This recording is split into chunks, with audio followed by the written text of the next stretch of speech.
Hi అండి, ఏం వాతావరణమో ఏంటోనండి బాబు. మొన్నటిదాకా వారం పాటు వరుసగా వర్షాలు, ఇంతలోకి మండిపోయే ఎండతో పాటు ఈదురుగాలులు కూడా. ఈ ఎండ దెబ్బకి పెరుగన్నం అంటే మొహం మొత్తం మా పిల్లలు కూడా మమ్మీ కర్డ్ రైస్ చేయమని ఒకటే గొడవ. నేనేమో పాలకూర బిర్యానీ చేసి అసలు వైట్ రైస్ వండనే లేదు. ఇప్పటికిప్పుడు వైట్ రైస్ వండి కర్డ్ రైస్ కలపాలంటే మినిమం అరగంటన పడుతుంది. అందుకే మన కృష్ణయ్యకి ఇష్టమైన అటుకులు పెరుగు కాంబినేషన్తో అటుకులు దద్దోజనం చేసేసాను. ఏ మాటకు ఆ మాటే చెప్పుకోవాలి కానీ నార్మల్ వైట్ రైస్తో చేసే కర్డ్ రైస్ కన్నా ఈ అటుకుల దద్దోజనం సూపర్ టేస్టీగా ఉందనుకోండి.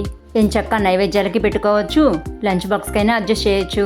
లంచ్ బాక్స్కి అయితే 1 కప్పు పెరుగుతో పాటు 1 కప్పు పాలని మిక్స్ చేశారనుకోండి, అస్సలు పులిపే రాకుండా సూపర్ టేస్టీగా ఉంటుంది. పెరుగన్నం వద్దని మారం చేసే పిల్లలకి ఎంచక్క ఈ అటుకులతో చేసిన దద్దోజనం పెట్టండి, గప్చిప్గా తినేస్తారు. ఇక ప్రిపరేషన్ విషయానికి వస్తే పట్టుమని 10 నిమిషాలు పడుతుందంతే. టేస్ట్ అయితే సూపర్గా ఉంటుంది. వీడియో నచ్చితే లైక్ చేయండి, షేర్ చేయండి. మరిన్ని రెసిపీస్ కోసం ఛానల్ని సబ్స్క్రైబ్ చేసుకోండి. Thanks for watching.